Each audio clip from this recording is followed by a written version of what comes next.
Hausta ikusten zaudete zuek, zeri buruz hitz egingo dugu guk?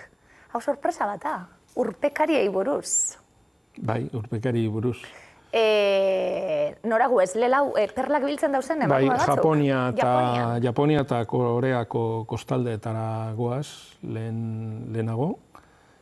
Han perlak, eta ez bakarri perlak, baina baita arrantza egiten duten emakume batzuk ezagutzera. Ama deitzen dira, ama emakumeak, ama urpekariak, bai.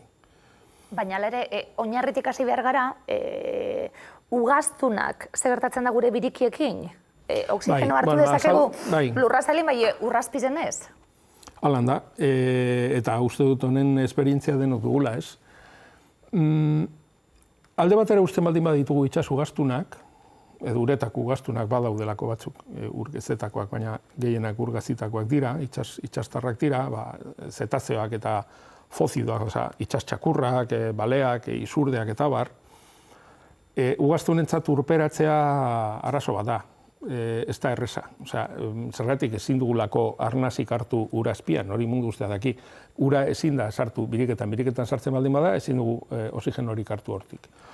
Orduan, urperatzen garenean zer egiten dugu? Bueno, igual botatzen baldin badugu gure burua uretara, eta ura ikutzen dugun lehenengo momentuan, ez dakit hotzagatik edo ura ikutzeagatik, oso ondo ez dakit zergatik gertatzen den, gorputzak erantzun egiten du. Eta erantzuten du erreflexu baten bitartez. Erreflexua deitzen da inmersio edo urperatze erreflexua.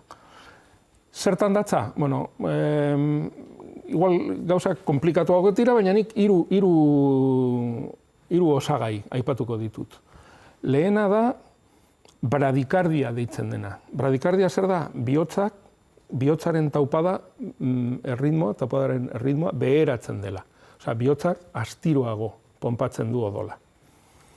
Alde batetik. Zergatik, oxigenoa aurreztu behar delako. Orduan, odol gutxago ponpatzen du. Bigarrena, gorputz ataletatik eta gainazaletik eta hemendik, ehun hauetatik eta hanketatik doazen odolodiak itxi egiten dira. Eta orduan oso odol gutxi iristen da leku horietara. Odol gehiena konzentratzen da garunean, bihotzean eta gibelean. Organo masterrak daitezkenak, organo nagusiak. Eta hirugarrena da bazoa, barea, ustu egiten dela. Ustu zergatik, bareak, globulo gorriak gordetzen dituelako. Globulo gorri asko gainera.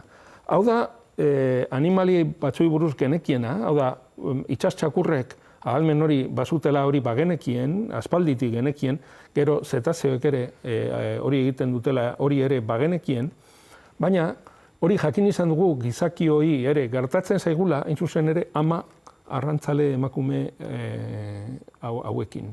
Hauekin behatu zen lehendabizi, bareak hori egiten duela, ustu egiten dela eta botatzen dituela globulo gorri asko odolera.